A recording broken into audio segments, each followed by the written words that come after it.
Muchas gracias por acompañarnos de nueva cuenta en Suma 2, este foro de expresión y de análisis de los asuntos contemporáneos más importantes para usted, su familia y su comunidad. Hoy vamos a hablar de un tema tan importante como la humanidad, porque sin este tema no existiría la humanidad. Es el embarazo sano, el embarazo feliz, a término, y por eso hemos invitado a la doctora Mercedes Birlain Norris, quien es una eminencia en este tema. Ella es ginecóloga, ginecobstetricia, egresada de la Universidad La Salle con diferentes especialidades en su campo. Ha tomado muchos diplomados, ha participado en una serie de congresos a lo largo ya de 30 años a nivel internacional. Ha sido una de las pioneras en la cirugía laparoscópica en la República Mexicana y su trabajo, sus enseñanzas han permeado a muchos colegas suyos a los cuales ha formado. Ha traído al mundo más de 2.500 niños. Quisiera hacer la más cordial bienvenida y pedirle que ella se presente con nosotros. Hola, buenas tardes. Soy la doctora Mercedes Birlain. Soy ginecóloga, ejerzo aquí en la ciudad de Querétaro desde hace aproximadamente 33 años y ahora estoy como directora en el área de ginecología y obstetricia del Hospital Star Médica. Muchas gracias, doctora. La primera pregunta sería en relación con el tiempo. ¿Cuántas semanas marca el término normal y sano de un embarazo?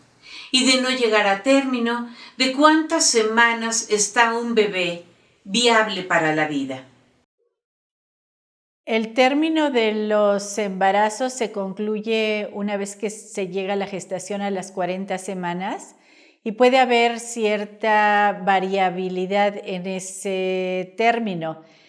Es decir, si nosotros pensamos que el embarazo tiene una duración de 9 meses solares y de 10 meses lunares, estaríamos considerando que tendría 38 semanas, que son en realidad los 9 meses de la gestación, o 40 semanas, que serían 10 meses en ese calendario lunar.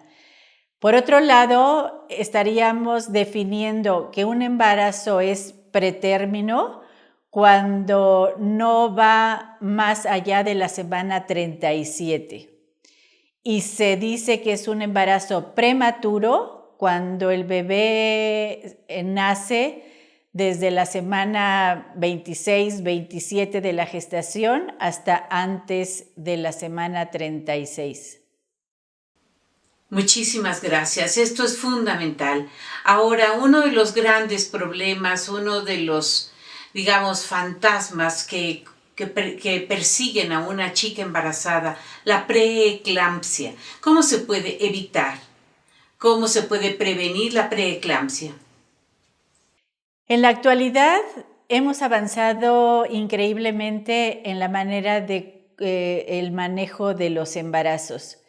Sabemos que la enfermedad hipertensiva de la gestación, o lo que se conoce comúnmente como la preeclampsia o eclampsia, es una enfermedad que ha llevado a complicaciones más serias e incluso a la muerte de las mujeres en todo el mundo. Esta preeclampsia en la actualidad puede ser detectada desde el inicio de la gestación, es decir, desde las 13.4 semanas de la gestación, y si se hiciera antes este estudio podría ser desde la 11ª semana de la gestación. El estudio tanto de sangre, en donde hay determinantes cromosómicos y determinantes de algunas proteínas específicas para la detección de la preeclampsia, en ese tipo de estudio, en correlación con un estudio ultrasonográfico estructural, podemos saber en qué porcentaje de probabilidades esa mujer tendrá riesgo de presentar una preeclampsia a partir de la semana 26-28 de la gestación. Por consiguiente, es menester que todas aquellas mujeres que inician un embarazo tengan o no antecedentes de hipertensión, tengan o no antecedentes de haber sufrido un embarazo con complicaciones hipertensivas, deben de efectuarse entre la semana 11 y 13.4 de esa gestación este estudio del primer trimestre del embarazo, que lo hacen los especialistas en medicina fetal, y lo correlacionamos con los datos que nos arroje ese examen genético y de las proteínas propias de la detección de la preeclampsia. Es importantísimo, ya que si sabemos en ese momento que se encuentra en riesgo, desde ese momento monitorizamos a la paciente de una manera estrecha, le damos medicación que la mantengan en presiones básicamente normales, les damos las condiciones higiénico-dietéticas para que controlen su salud en los siguientes meses de la gestación, para poderlas llevar a una altura suficientemente buena del embarazo, que el bebé no resulte ser un bebé pretérmino con riesgos al nacer y que la salud de la madre no peligre.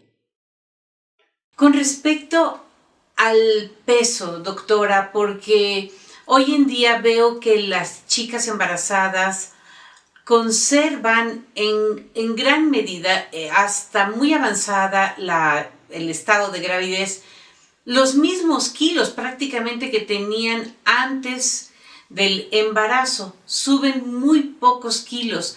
¿Cuál es, digamos, el aumento de peso normal o esperado dentro de un embarazo sano? Tenemos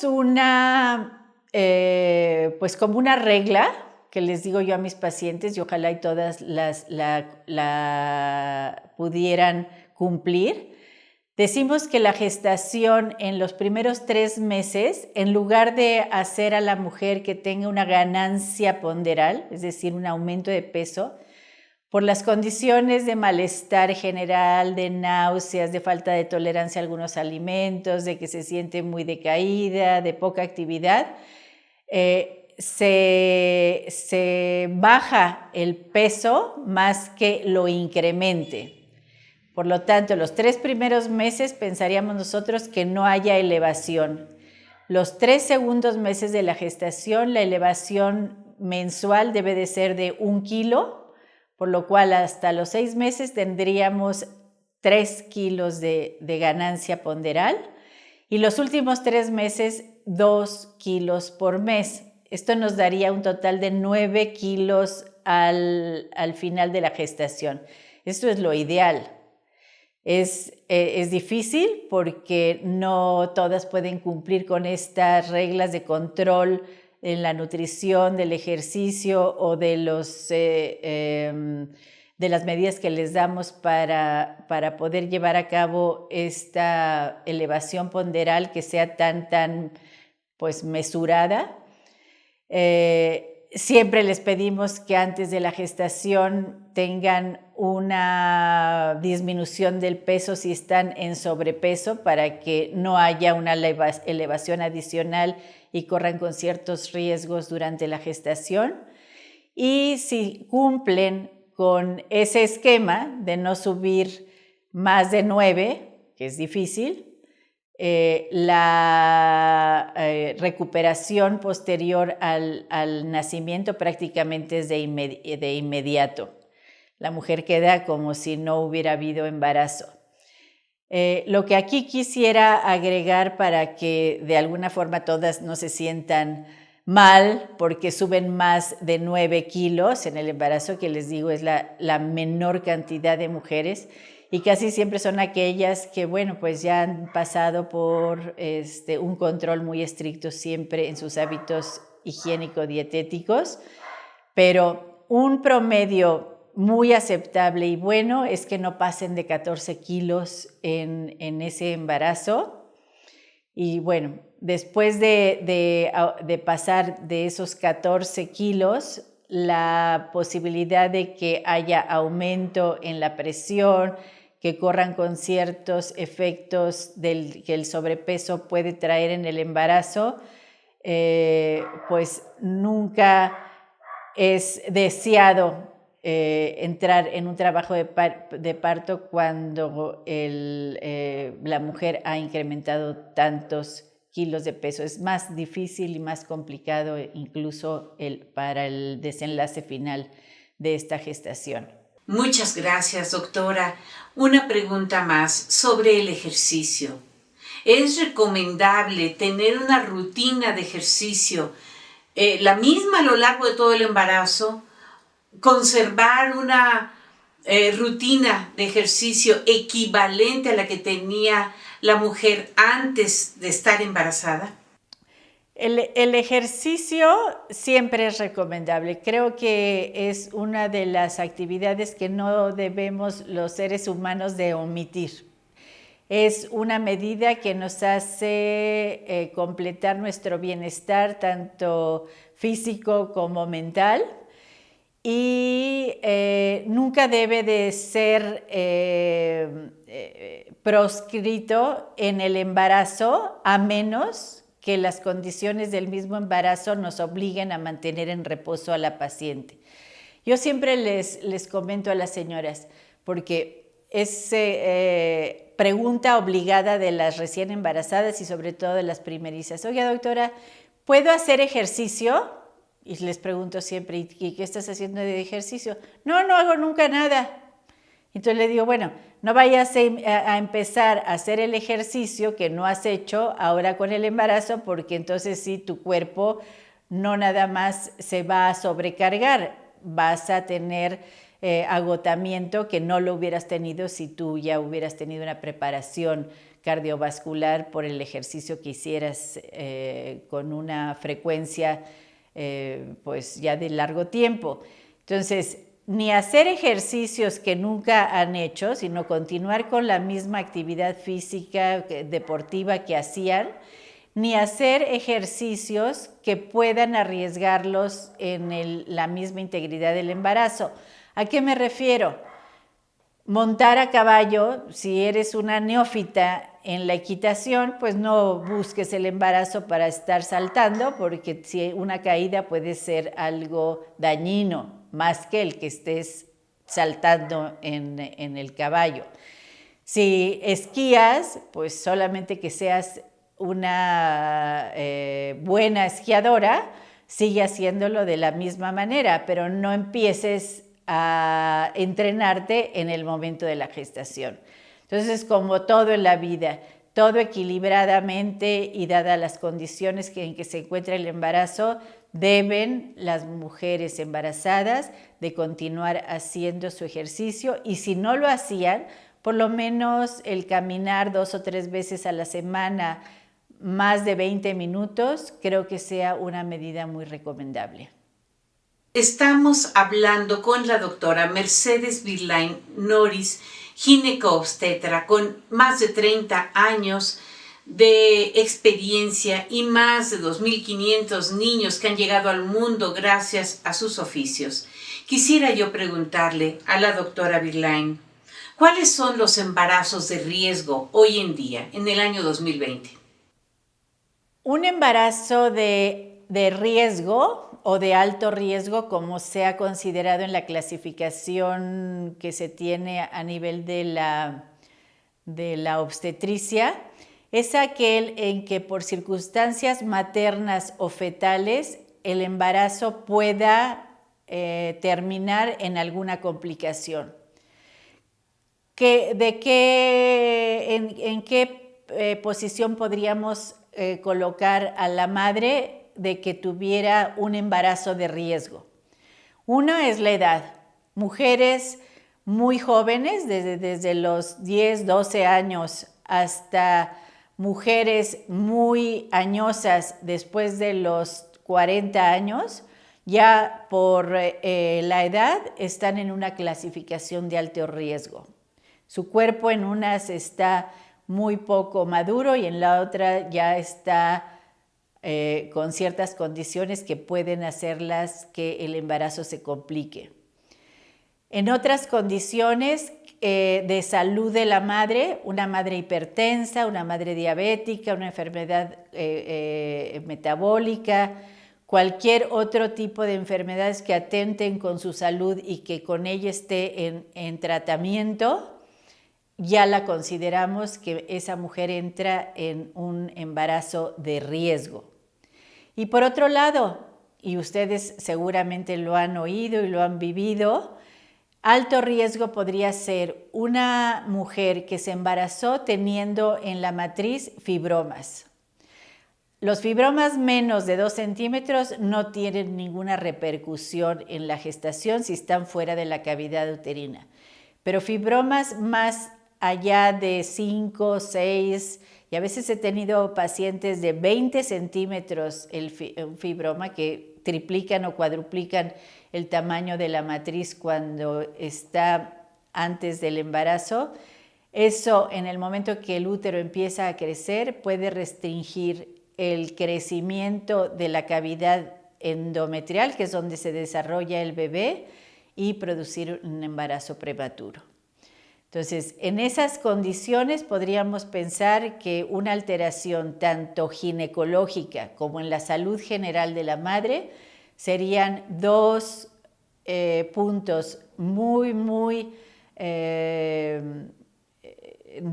riesgosos para que la madre entre a un embarazo y por tal, ella está considerada que será portadora de un embarazo de alto riesgo. Por otro lado, ¿qué riesgos podría traer el feto a la madre para que ese embarazo sea considerado de alto riesgo?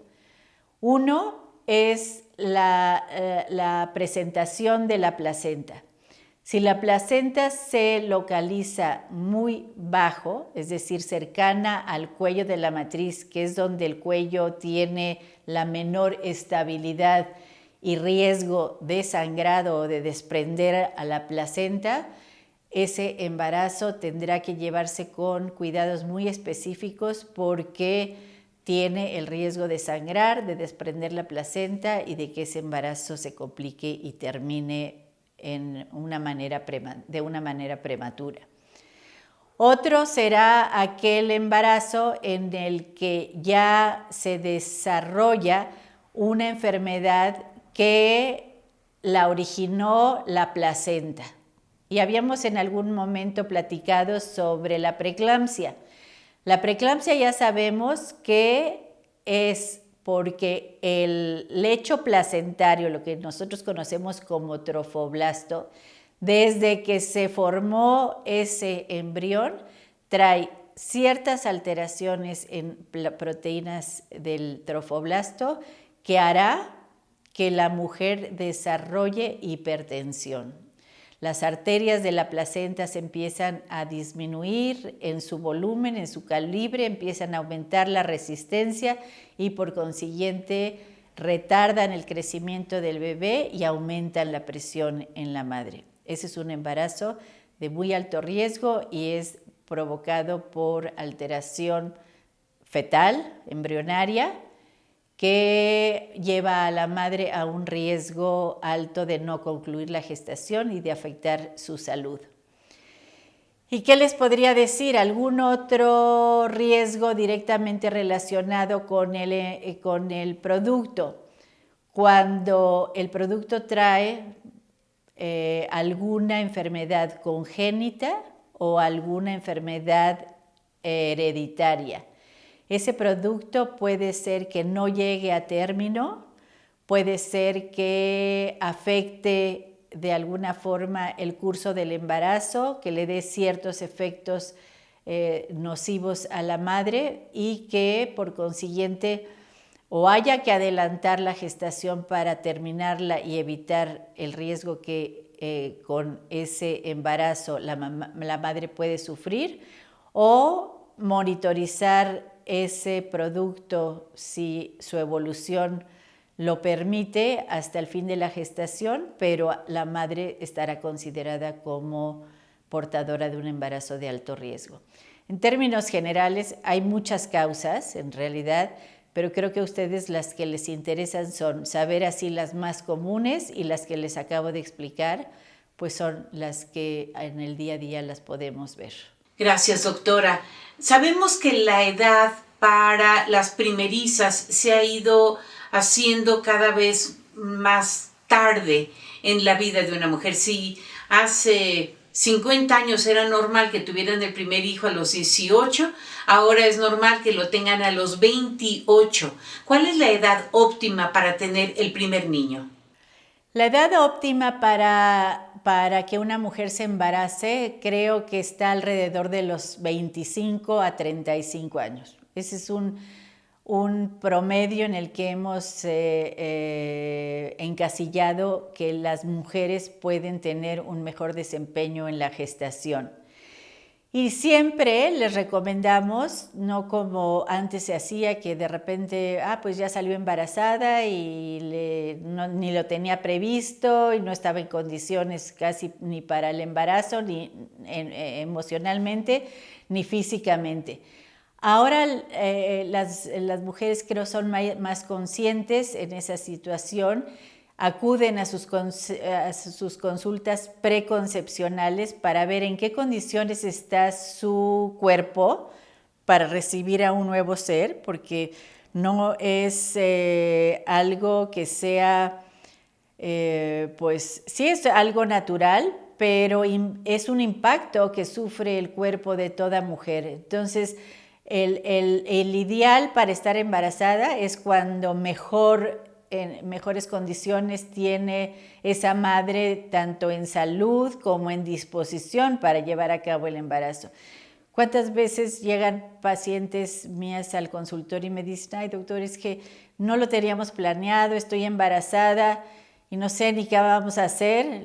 Siempre les digo, por eso son 9 meses, no nada más para que se geste una criatura y se desarrolle a la perfección como sucede, sino para que nuestra mente pueda lograr emocionalmente aceptar a esa nueva vida, adaptarte a ella, planear cómo va a cambiar tu vida en función del nuevo ser que vas a tener. El hacerte madre no es una situación en que resulte ser sencilla, implica compromiso, responsabilidad, tiempo, dinero, esfuerzo, en fin, una serie de factores que cambiarían el rumbo que tendrían planeado las parejas cuando esto es de manera inesperada. Por tal situación, yo les aconsejo siempre tener en mente más o menos en qué momento quieren lograr un embarazo, acudir de forma oportuna a ser evaluadas para que se descarte cualquier tipo de alteración que pudiera resolverse antes de que elijan embarazarse, y que en este rango de edad, que desafortunadamente ya no sucede en la actualidad, no sé si la palabra desafortunada sea correcta, pero ustedes se han dado cuenta de que antes las que fuimos mamás no nos importaba si eran a los 17, 18, 19, 20 años, ¿no? Ahora no les pasa por la cabeza a los jóvenes que pueda ser a esa edad, y lo que sí les pasa por la cabeza es que primero la mujer se desarrolla, crece, produce, se establecen económicamente ambos, viajan, planean, y una vez que logran eso, entonces buscan el ya ser padres. De tal suerte que si les estoy diciendo que los embarazos ideales serían entre 25 y 35 años, pues ahora les puedo decir que se están llevando a cabo entre los 35 y 40 años, como ha sucedido durante muchos años en los países pues, en donde la mujer se desempeña en altos puestos laborales, tiene puestos políticos, sociales, en la economía mundial. Entonces, es difícil que ahora estemos cayendo en esos rangos de edad. Sin embargo, por edad, por salud, por condiciones del cuerpo, serían los que se recomendarían. No con esto quiero decir que una mujer que se embarace después de los 35 va a tener problemas. Y les puedo decir, eso sí, que después de los 37 ya la consideran como madre en riesgo, ¿no? Ya la clasificación está ahí.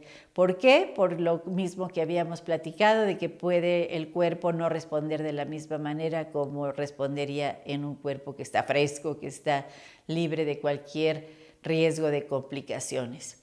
Entonces, en esta pregunta que tan específicamente me hacían sobre en qué edad es la mejor y qué preparación debemos de hacer, les vuelvo a decir, lo ideal, 25-35 años, con una evaluación preconcepcional previa para descartar cualquier tipo de situación en que se deba de resolver antes de que la mujer entre a esa gestación. Gracias por todos sus consejos a la doctora Mercedes Vilain. Gracias también a todos nuestros compañeros de audio, de edición, de video y de transmisión para que este programa llegue a sus pantallas.